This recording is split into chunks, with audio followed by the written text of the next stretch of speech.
This month on Security Management Highlights. The longer attackers have access to your network, the longer they have time to lay the groundwork for a sophisticated campaign that can really do a lot of damage. Do you know if a hacker is lurking in your corporate network? Cybersecurity editor Megan Gates discusses the length of time it takes organizations to detect a data breach and why slow detection time can be damaging. In the wake of an active shooter event, how can police distinguish the bad guy from citizens lawfully carrying guns? The officers I spoke to said working in high-pressure conditions with citizens that open carry isn't new to them. Homeland Security editor Lily Chapa explains how open carry laws in the United States have been affected by recent violent shootings and high-profile events. Plus, we spent over 80 hours in the months leading up to the convention working with the Secret Service. Paul Steiner, CPP, security manager at the Rock and Roll Hall of Fame and Museum in Cleveland, Ohio, tells us about the security preparations leading up to the Republican National Convention. I'm your host, Assistant Editor Holly Gilbert Stowell, and that's all coming up on this edition of Security Management Highlights.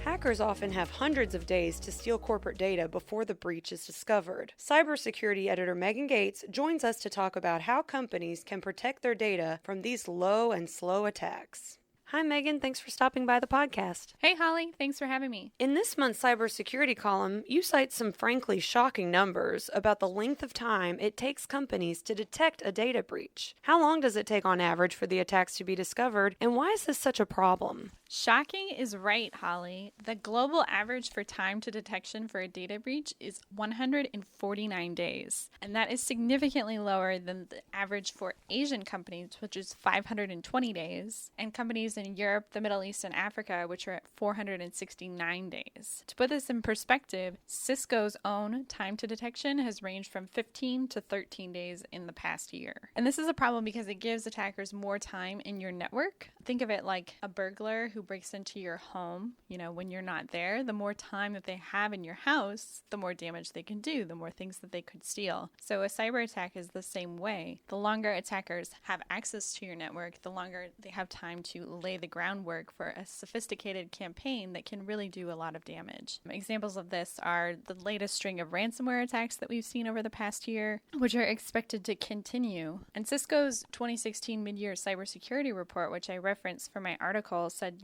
this giant window of time, quote, allows attackers to quietly lay the groundwork for their campaigns, strike when they are ready, and ultimately succeed in generating revenue from their efforts. So like you compared it to a robber who's in your house for a long time, their probably tactics are to remain quiet, maybe to wear dark clothing. What about cyber attackers? What kind of methods do they use to avoid detection? Yeah, that's a great reference, Holly. Attackers sort of use that same method when it comes to a cyber attack. They don't want to be noticed by you, so they're going to use things like cryptocurrency, Tor, HTTPS, encrypted traffic so you can't see what they're doing on your network, and transport layer security. And this is also a big problem because exploit kit authors are also enabling attackers' success by quickly reverse engineering patches and exploiting unmanageable vulnerability disclosures. So they're getting faster at creating these exploits that can take advantage of vulnerabilities. And this really places a lot of pressure on companies who are getting the brunt of this because there are now so many vulnerabilities for them to defend against. And we're currently on pace for more than 10,000 vulnerabilities to be disclosed this year. And I spoke with Jason Brevnick of Cisco. He's a principal engineer for the Cisco Security Business Group, and he explained that all of these factors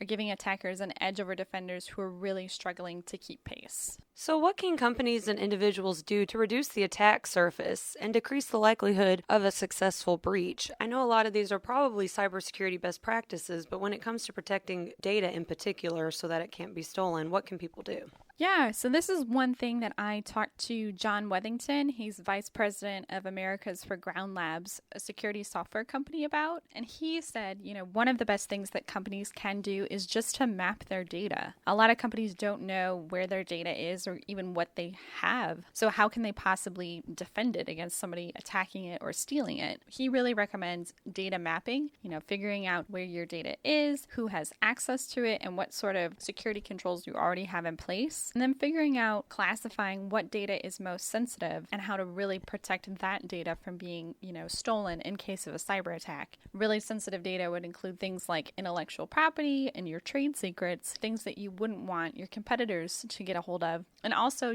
customer information, personally identifying information, things like that. So, Megan, finally, we know human error can often lead to negative consequences in the realm of cybersecurity, but are there technological tools that can be employed to help protect against these attacks? Yes, there actually are. And the key from my sources that I spoke to for the piece is to look at the technology that you're using and make sure you're leveraging it to protect your data. Make sure that it's not leaving data exposed based on how it's interacting with other technology that's in your network. And you also want to make sure when you're purchasing technology to make sure that the technology you're purchasing is going to talk to the other technology you're already using in your network. Jason Brevnick called this creating an integrated defense. For instance, a solution that would be designed so you would know that a firewall allowed a connection through it by a user that then communicated with 3 other systems in your network to eventually place a piece of malware in your network. So a system that can detect unusual behavior and then communicate within the system all the different aspects so that no one's left out of the loop and it alerts you right away that, oh, this is unusual and this is how this person gained access to my system. So that you can then detect the breach and take action, hopefully much quicker than the 520 days median time it takes some companies to detect a data breach. Yes, that's well over a year, so hopefully businesses can take some advice from this interview. Thanks so much, Megan. Thanks for having me, Holly. When protesters marched through downtown Dallas, Texas, as part of the Black Lives Matter movement on June 7th this year, 100 police officers were assigned to protect the event. But gunfire targeting the officers erupted, causing chaos and confusion about who the bad actors were, as many citizens were lawfully carrying firearms. This and other recent cases of violence with guns point to how open carry laws can lead to confusion in an active shooter situation. Homeland Security editor Lily Chapa stops by to tell us more. Hi, Lily. Welcome to the podcast. Hey, Holly. Lily, how did law enforcement approach the issue of citizens legally touting guns ahead of the U.S. Republican National Convention in Cleveland, Ohio, which is an open carry state? Ohio is one of the 45 states with some sort of open carry law, and officials knew that citizens would want to exercise their right to carry at the convention. The day before the convention, the president of the Cleveland Police Patrolmen's Association urged Ohio's governor, John Kasich, to suspend open carry laws during the event, citing concerns about copycat attacks following the Baton Rouge shooting. Kasich's office rejected the request. At the convention, there were 2 levels of security. One secured area right outside of the convention center, which was manned by Secret Service, and no firearms were allowed in that space or the building itself. Outside of that area, including public demonstration spaces, open carry was allowed. So as you said, Kasich's office rejected the measure to suspend the laws during the event. What other rules were put into place for the RNC to ensure everyone's safety?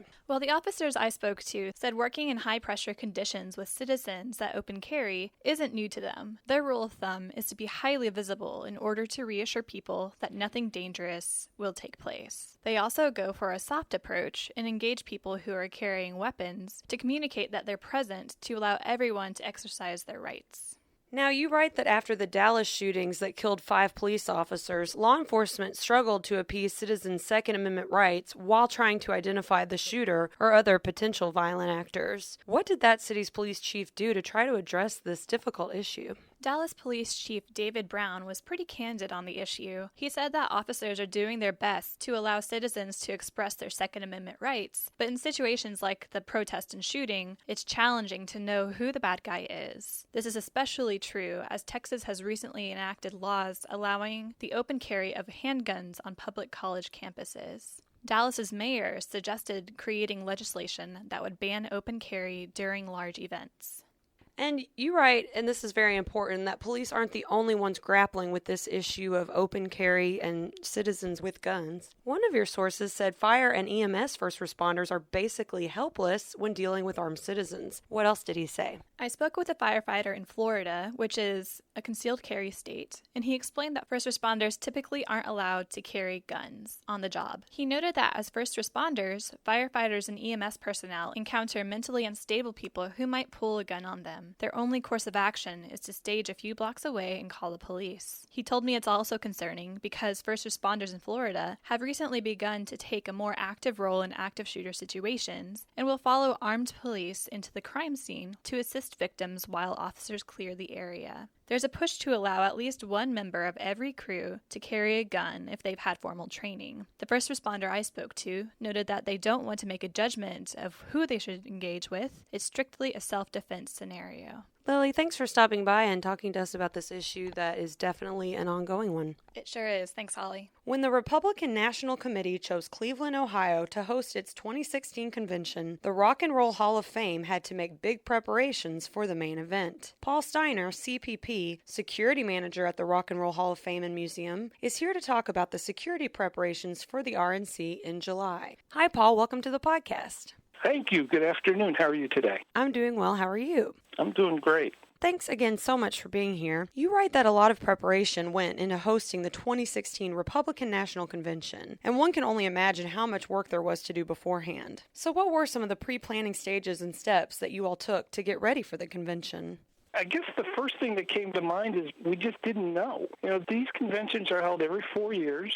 There's 2 of them, obviously, and they're in different places, so it's not like you learn how to do it and then you're great at it and they come back in 4 years and you do it again. You just dust off everything and pull it back out, update it, and do it again. It's a complete and total learning experience because you just don't know what to expect. So the first thing we had to do was gather as much information as we could. And we were lucky in that there were a couple of groups that put together training programs that brought in people that had participated in the prior convention in 2012 in Tampa. And they were really helpful with telling us what they experienced and how they went through the preparation process and all those kinds of things, which really helped guide us. And the first thing we realized was, we got to find out what this means to us.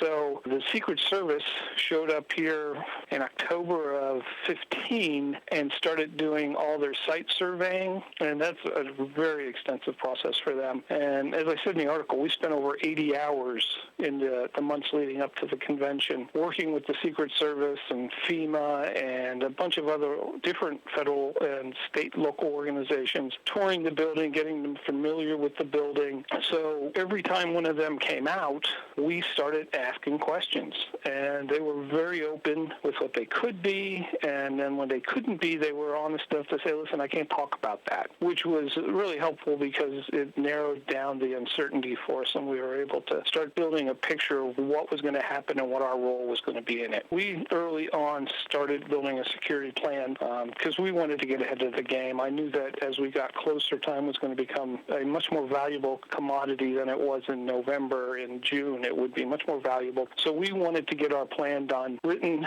published, ready to go as soon as possible. So the different agencies came out, and we toured with them, and we would ask them questions, and they would ask us questions. And it seemed like every time they came out, there was something different. And it got frustrating. And at one point, I asked one of the agents, what's up with this? When are you going to lock things in? And the agent kind of chuckled and said, well, our unofficial motto is, he who plans first plans twice. And we found out that was very true, that it's amazing how much things shift and change in getting ready for an event like this. What was a sure thing one week, it becomes yesterday's news the next week. And we went through a couple of things, events we were expecting to have here and so on, that ended up not happening. And so although we had written our plan early, the other thing we learned was, your plan is your plan, and it's a great plan, but be prepared to flex with it and make sure it's flexible enough that you can change as needed. How did you go about laying out a security plan for the RNC? What were some of the biggest concerns and challenges? Yeah, so the first thing we did was we took a look at our day-to-day security plan, and we have a very good plan, and we're not a stranger to large-scale events. We hold the inductions here every 3 years, and that's a massive undertaking. We have, world-famous rock stars that come here for our induction. So we had a pretty good plan, and we've got a very good staff that has been there there and done that. We have all kinds of people that just show up. We have political leaders just show up. We have our inductions. So we're familiar with handling both highly sensitive visits and large-scale visits. So we took our plan and we took a look at it. And then we started thinking about what we had learned and what we were learning about what was going to happen to the RNC. And most of the plan was more than adequate to meet what we expected, with some modifications and some tweaks. So once we started writing the plan, our base was our existing plan, as I said. And then we started looking at some of the things that we don't normally do. We train people on it, but we don't normally do it. And we're not used to having 10 VIPs show up at once and they're all needing something from us. We're used to 2 or 3 showing up. So we started looking at the way we trained our staff. We started looking at the way we were staffing or would be staffed for the event. And we decided we needed to expand some of the things we trained the staff on. Maybe not expand, but refocus them on some other stuff. CBRNE, for instance. Obviously, we do instruct the staff on that, but it's not as in-depth as it needed to be for this specific event, as an example. And there were others. The way we escorted people in and out of the building and how we screened visitors coming. We don't normally block off the front of our plaza like we did. We had a perimeter set up with bike racks, and the bike racks, they have a very rock and roll feel, so that was a comfortable thing for us to use. And we also then branded them with banners, and we set up 3 entry control points where we would bring all the visitors through those entry control points, and we would do bag checks and metal wanding. If we have a known threat, those are some of the things we would do. So the staff is aware of them. They know what we need to do, but we've never done it on that scale. So a lot of it was taking what we do now and scaling it up to this specific event, which was, I think the last time I heard, it was 62,000 people that came to Cleveland for this, although I'm sure that number is probably low. But Cleveland was full. So having to take all those people that came to the Rock Hall, not all 62,000, but many thousand a day would come to the Rock Hall, and we'd have to be able to effectively and quickly process them in through our entry control points so that they could visit the museum. And one of the things that we learned was that every moment of every day for a delegate was pretty much controlled. So if in their schedule they had 2 hours to visit the Rock Hall, that's what they had. And the ability for them to stay longer if they wanted to was pretty limited because their days were full with meetings and so on. So we would have to be able to get them into the building as quickly as possible so they'd have the most time here to enjoy the museum as they could have. I'm curious what the various aspects of training were that occurred at the Rock and Roll Hall of Fame ahead of the RNC, and how did it differentiate, if at all, from your normal training? Well, when we looked at what we were doing for training the staff, we felt that we were doing a good job. But again, like I said earlier, we needed to expand some of the areas. We needed to go beyond just an awareness for the staff. You know, they're all aware of CBRNE. They're all aware of that. And they know that, okay, if a package comes and there's powder or liquid leaking out of it, you need to just leave it alone and call for help. But we needed to build on that. We needed to make sure that they knew more than just the outlines. We did a couple of things. The first thing we did is we came up with daily training topics. So every morning at the beginning of our day, we have a shift meeting of the folks that are working during the day when we're open to the public. And what I did was I went and I found 95 topics. And they were everything from things in the security manual to helping people who have disabilities get evacuated from the museum. How do you do that? What are the considerations? What are the concerns? You know, firefighting, types of fire extinguishers. But we came up with about 95 topics. So every morning before we start our day, we have a meeting, and we sit down in that meeting and we cover one of these topics. And they're designed to take about 5 to 10 minutes, giving me adequate time to go over it or whoever the supervisor is leading the shift that day, and also give the guys and gals in the department a chance to ask questions. And a lot of times they'll start talking about it, and it's like, oh, that's a good idea. We need to incorporate that, or that topic would be a good separate topic. So it builds on itself. The folks in the department really enjoy it. It's something every day that they get to have a chance to go ahead and get that exposure to that topic. The other thing we did was we looked at the way we were training our staff. We have a security manual. We'd go over the security manuals with them. We'd assign them to work with the training officer, and then we'd get back with them and talk to them and have a feeling on how well they got it and how well they were progressing in learning the job. And while that certainly worked, we decided we wanted to formalize it a little more, so we came up with competency checklists. We took every task and broke it down into its component elements, step 1, step 2, step 3, and so on. And then we would have the training officer go over each task with each individual using that checklist. That way, we knew everyone was getting the exact same training. The training officer and the security officer both sign off on an acknowledgement sheet saying, yes, I got this training and I understand it. And then we'll go back quarterly. We go back and we have a training meeting with the staff, and we go over 1/4 of the training checklists every quarter so that they all get it once a year. How are the decisions made about actual security staffing for the event? The staffing was hard because you don't want to have too many people. You don't want people just standing around doing nothing. But then, the other side of that is if you really need those people, you don't want to be trying to grab them the morning of. So we looked at our staffing and we went with what would be nice to have. What do we need in the worst case? So we sat down and we reviewed what we were doing or what we expected we would be doing. We looked at where do we need staff to assist in those things. And then, obviously we don't staff on a day-to-day basis for that kind of numbers or the kinds of activities that were going on during the RNC. So we engaged an outside company to help us fill in our staff needs. And they, in fact, handled most of the screening for us because we had 3 entry control points. Each entry control point had 2 lanes, and in each lane you had a person that checked bags, you had a person that did the metal detector, and then you needed someone that would act in a supervisory role so that if something was in a bag and the person doing the screening wasn't sure if it was acceptable or not, they could turn to the supervisor who we worked with ahead of time to determine what those items would be, and then they could make a decision. So all of it was event-driven. What do we expect to happen, and who do we need to make that happen? And we ended up hiring for the RNC about 25 outside contract security officers, and then we boosted our own staff by about 7. Then we took the staff and we put them on 12-hour shifts because that allowed us to have the most staff here at any one time. Our expectations were that we would be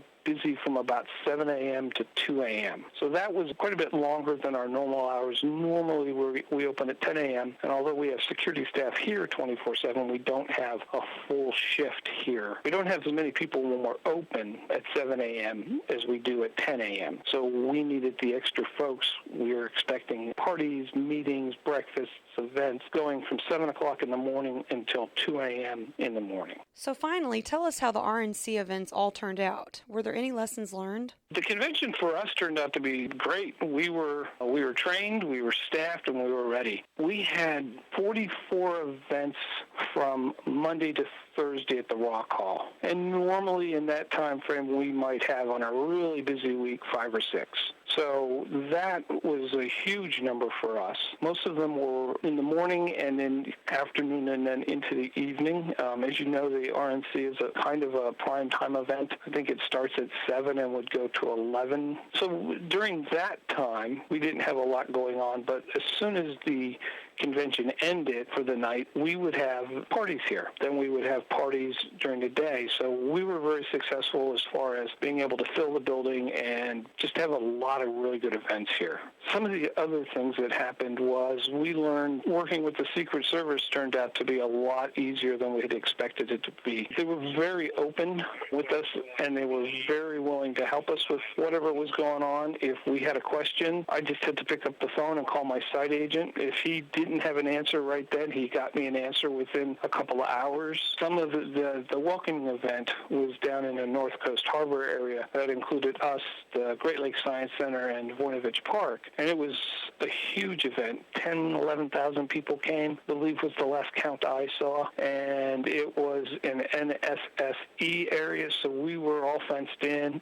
I had to go through security checks to get in. They spent the night before inspecting the building. buildings, doing a complete security sweep, everything from dogs to technological means to sweep the building. So we learned how to work with them, and that really was a key. We had such a good relationship with them. You know, the Secret Service, they have their own set policies and procedures, and they're very important, and they're all, I'm sure, came about because of lessons learned. But at the same time, you know, we're a different and distinct organization, and we can't always do what they want us to do. And we were able to meet with them and explain some of the things. And because we were able to explain to them the way we operate, and they were able to explain to us what they needed to accomplish, we were able to come up with compromises in that we found a different way to do what they needed to do than they might normally do it. And that was really helpful for us. The other thing is you're out there in 95-degree days. We had all of these folks out on our exterior plaza, and there's not a lot of shade out there. We had tents up so people could be under the tents, but it was a long day for everyone, and you couldn't be in every place at every minute. And you have to really train your staff, get them ready, and then trust them to do what they need to do. And they did. They stepped right up, and they made good decisions, and everything they did was what we needed to have done to be successful. Thanks again so much for joining us, Paul. Well, thank you for having me. I enjoyed being here. That does it for this month's podcast. Once again, I'm your host, Assistant Editor Holly Gilbert Stowell. Be sure to subscribe to us on iTunes or SoundCloud so that you don't miss an episode. And if you like what you hear, please feel free to leave us a review on either of these sites. As a reminder, be sure to check back with us for bonus material throughout the month. Thanks again for tuning into this episode, and we'll see you next time. Bye-bye.